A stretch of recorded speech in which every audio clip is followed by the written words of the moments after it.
জাতীয় নাগরিক পার্টির আহ্বায়ক নাহিদ ইসলাম বলেছেন, আওয়ামী লীগ নিজেকে অসাম্প্রদায়িক দল দাবি করলেও তারা কখনো সনাতন ধর্মাবলম্বী ভাইবোনদের সঙ্গে ইনসাফ করেনি। আজ পঞ্চগড়ের আটোয়ারী উপজেলার ফকিরগঞ্জ বাজারে এনসিপির উপজেলা কার্যালয় উদ্বোধন অনুষ্ঠানে তিনি এই কথা বলেন।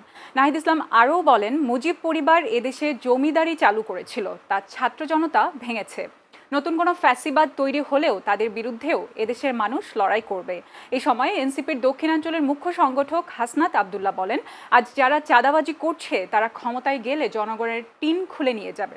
আজ ঠাকুরগাঁও ও দিনাজপুরে দেশ গড়তে জুলাই পদযাত্রার ৪র্থ দিনের কর্মসূচি চলছে।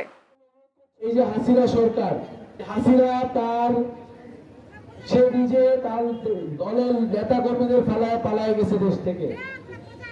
তার পরিবার এবং যারা লুটপাট করছে, একটা দলের মধ্যে কিছু মানুষ লুটপাট করে অনেক বেশি বড়লোক হয়ে গেছে, অনেক বেশি জুলুমবাজ হয়ে গেছে, তারাই কিন্তু আজকে দেশ থেকে চলে গেছে। তাদের সকল নেতা কর্মীকে তারা বিপদে ফেলায় দেশ থেকে চলে গেছে। এইটা কোনো দলের নেতা হইতে পারে না। বাংলাদেশে এই যে গুটি কয়েক মানুষ স্বৈরাচার তৈরি করছে, ফ্যাসিস্টবাদ তৈরি করছে, এরাই সকল সম্পত্তির মালিক হয়েছে। এই একটা মাত্র পরিবার, মুজিব পরিবার, এরাই সকল সম্পত্তি দেশের মালিকের, দেশের জমিদারি নিয়ে নিয়েছিল। ফলে আমাদের এই জমিদারি প্রথা ভাঙছি আমরা গণঅভ্যুত্থানে।